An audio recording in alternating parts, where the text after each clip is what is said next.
الحمد لله كفى والصلاة والسلام على عباده الذين اصطفى لا سيما على سيد الرسل وخاتم الأنبياء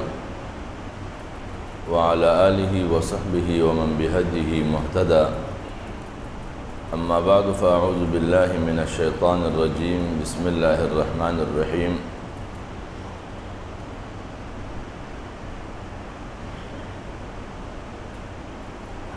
الذين يستمعون القول فيتبعون أحسنه أولئك الذين هداهم الله وأولئك هم أولو الألباب. وقال تعالى في مقام آخر: من قتل مؤمنا متعمدا فجزاؤه جهنم خالدا فيها. صدق الله العظيم. عزیزان گرامی، میرے محترم بھائی اور دوستو، اللہ تبارک و تعالی نے اپنی تمام تر مخلوقات میں سے انسان کو عقل اور شعور کے ذریعے ممتاز بنایا ہے، اور عقل و شعور ایسی نعمت ہے کہ جس نعمت کے ذریعے سے انسان اپنی زندگی کے اطراف میں ہونے والے معاملات اور واقعات سے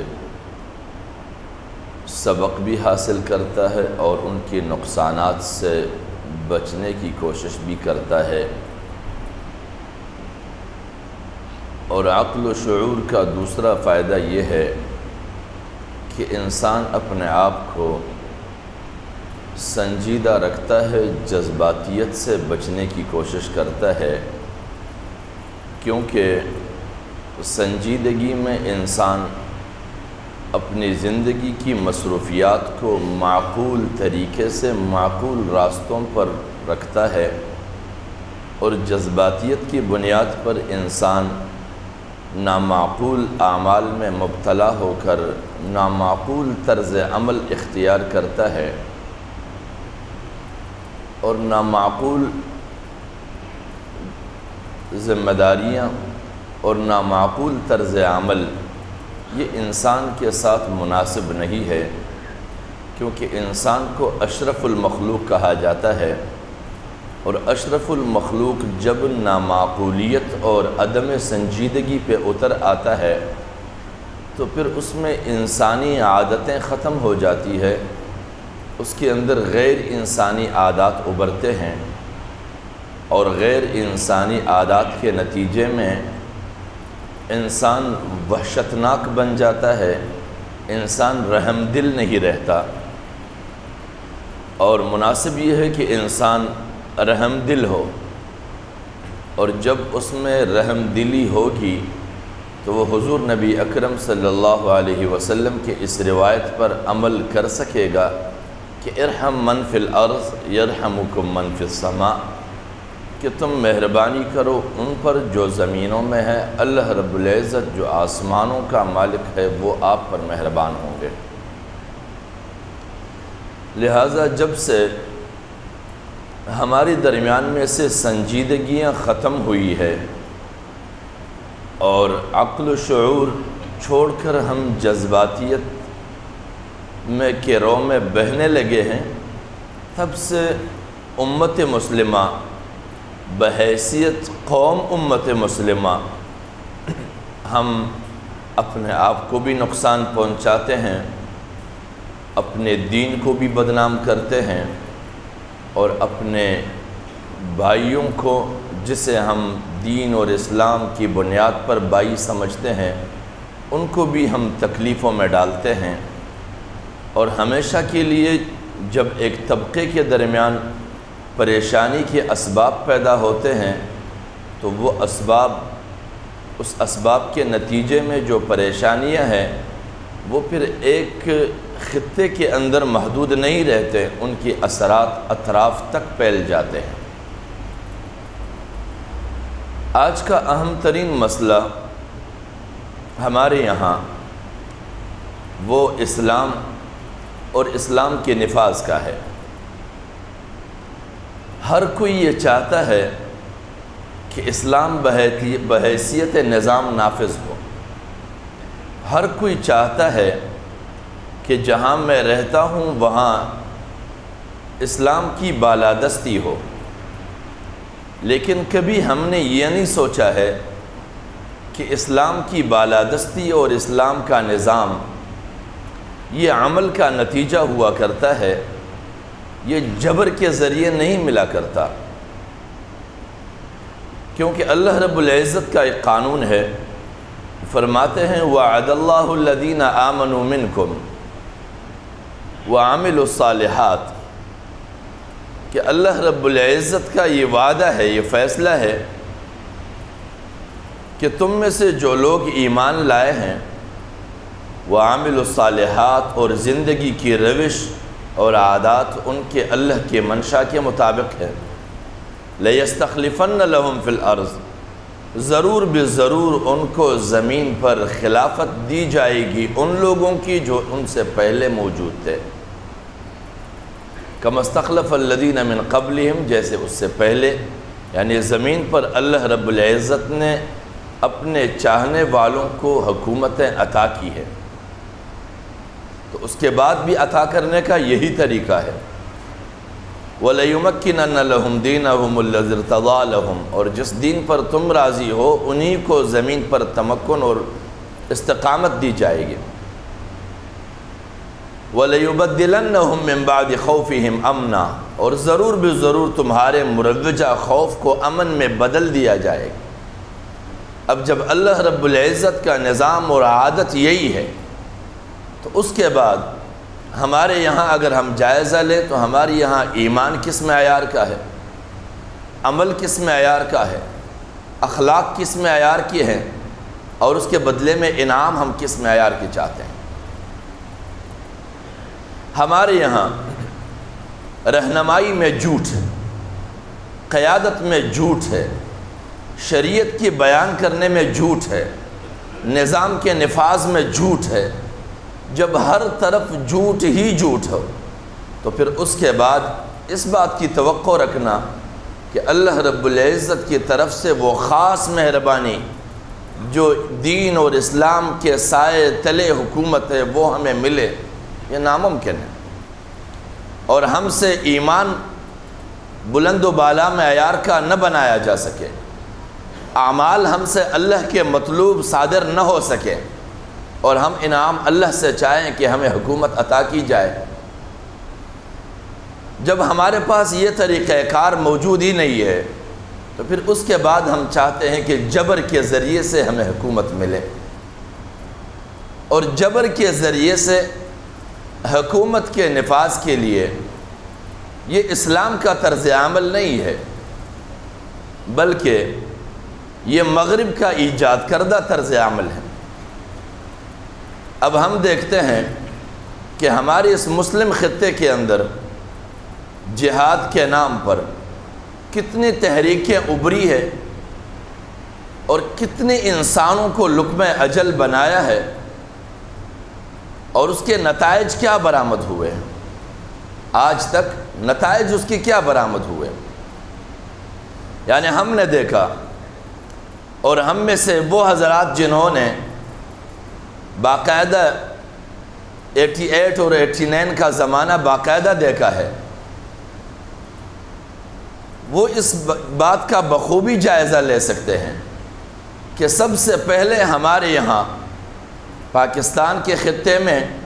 اور اطراف کے عرب ممالک کے اندر مغرب سے روس کے خلاف جہاد کو لانچ کیا گیا، اور اس کا ہم نے جائزہ لیا کہ روئی زمین سے مسلمان آتے رہے افغانستان میں، روس کے جنگ کے نتیجے میں لوگوں کو مارتے بھی رہے، خود بھی مرتے رہے، لیکن بالآخر کیا ہوا؟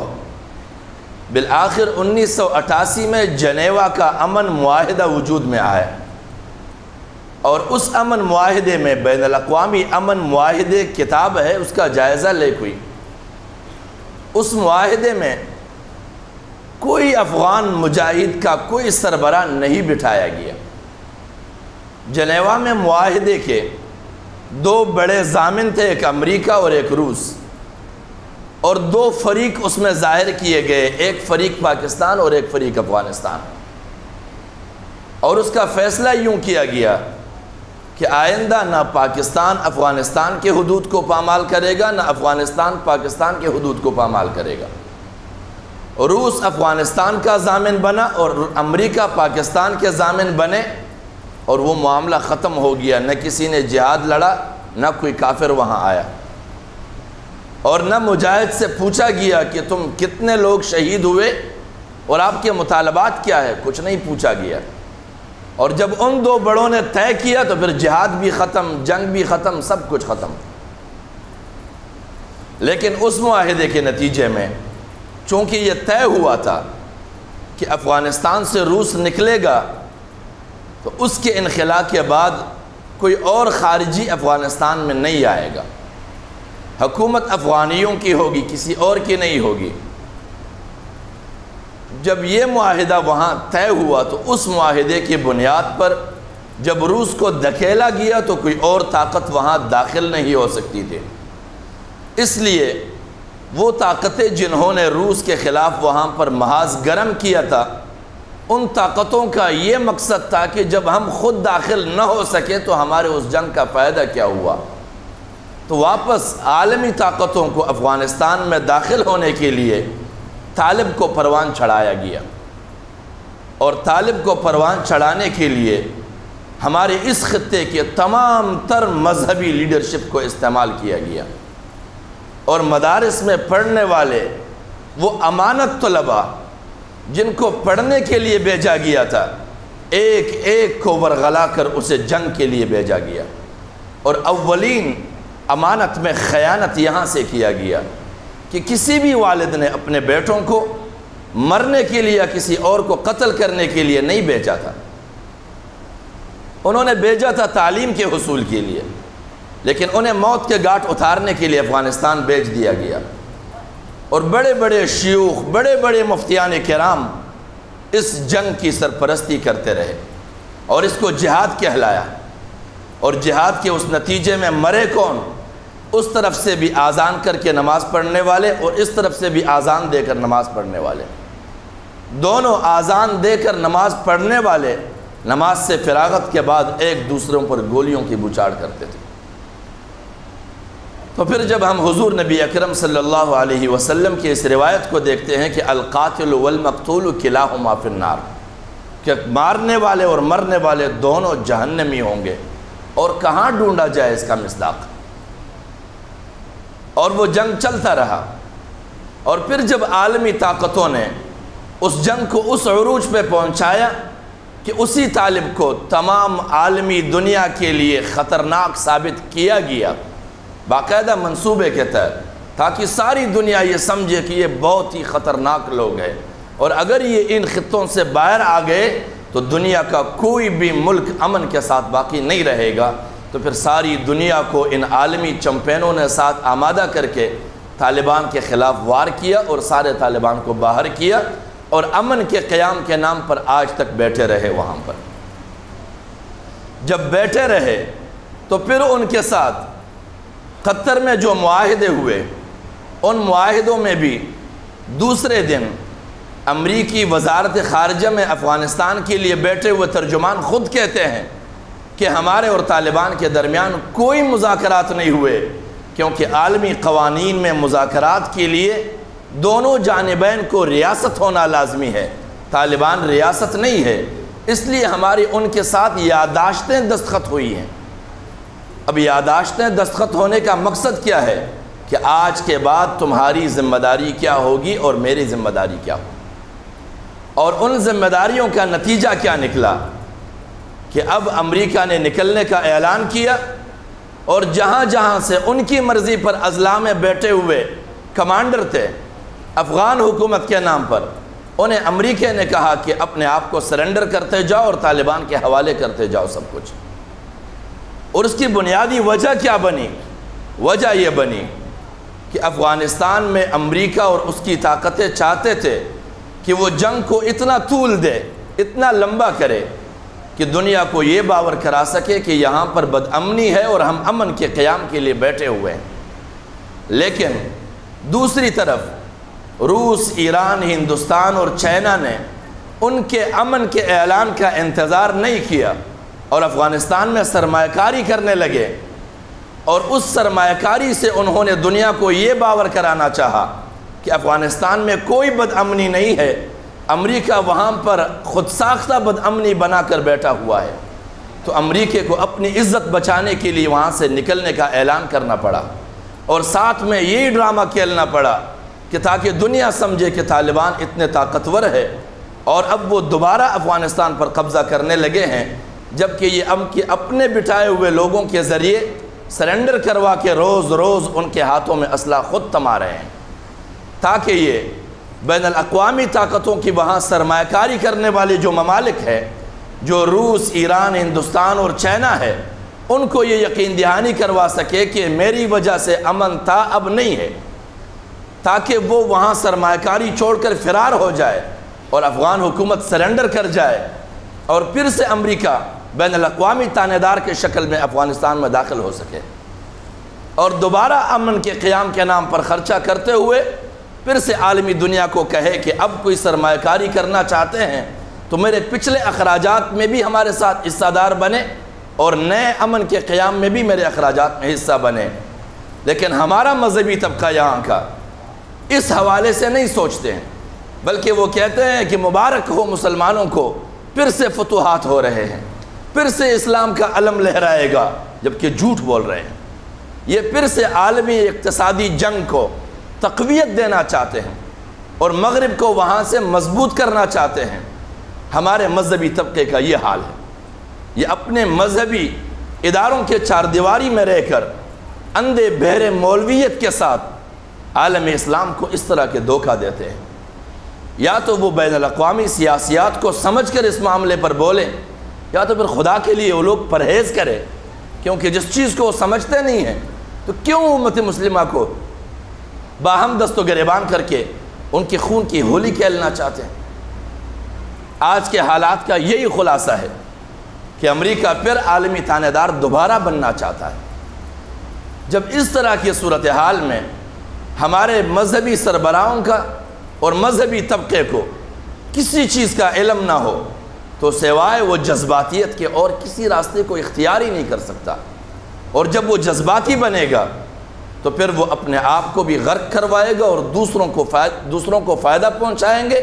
دین اور اسلام کو رسوا کریں گے، اور چھوٹے چھوٹے بچوں کے ہاتھوں میں چھریاں دے کر لوگوں کو ذبح کروائیں گے، اور اس کو دین کی خدمت کہائے گا۔ لہٰذا دین کا مقصد دین کی رسوائی نہیں ہے، مسلمانوں سے دنیا کو وحشت دلانا دین کا غرض نہیں ہے۔ وما ارسلناک الا رحمۃ للعالمین،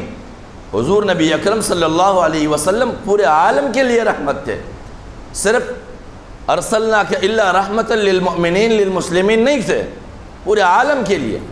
لیکن ہم پورے عالم کو دین اور اسلام سے وحشت دلاتے ہیں اس انداز میں۔ اللہ کریم ہمیں توفیق بخشے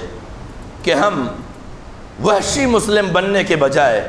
سنجیدہ مسلم بنے، باشعور مسلم بنے،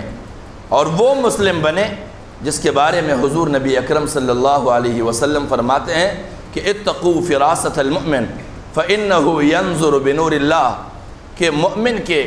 اس فراست سے کبھی غافل نہ ہونا جس فراست کے بنیاد پر وہ حالات کا جائزہ لیتے ہیں۔ فإنه ينظر بنور اللہ، وہ اس لیے کہ وہ اللہ کے نور کے ذریعے سے دیکھتے ہیں۔ لیکن افسوس کی بات یہ ہے کہ ہم ایسے مومن بن گئے ہیں کہ ہمیں سوائے جذباتی نعروں کے کچھ بھی سنائی نہیں دیتا ہے، اپنے عقل کی بنیاد پہ سوچتے ہی نہیں ہے، اور ہم تب سوچیں گے جب ہم اس درجے کے مومن بنیں اور ہم بین الاقوامی حالات کو سمجھنا اپنی ذمہ داری سمجھیں۔ لیکن ہمارے یہاں تو ایک بیماری ہے کہ جب کہا جائے کہ کیا ہو رہا ہے تو کہتے ہیں میرا سیاست سے کیا لینا دینا۔ جب میرا سیاست سے کیا لینا دینا تو ہر گھر سے جنازے اٹھیں گے، پھر ہر گھر میں یہ آگ جلے گا، پھر ہر مسلم استعمال ہوگا، پھر ہر مسلم لقمہ اجل بنے گا، پھر اس آگ کو بھڑکانے والے جبراً لوگوں سے پیسے لیں گے اور کہیں گے کہ یہ دین کی خدمت کے لیے لے رہا ہوں، بتہ ہوگا لیکن اس بتے کا نام دین کے لیے چندہ رکھ دیا جائے گا۔ تو اللہ کریم ہمیں سمجھنے کی توفیق عطا فرمائے تاکہ ہم صحیح سالم سنجیدہ مومن بن سکیں۔ وآخر دعوانا ان الحمد للہ رب العالمین۔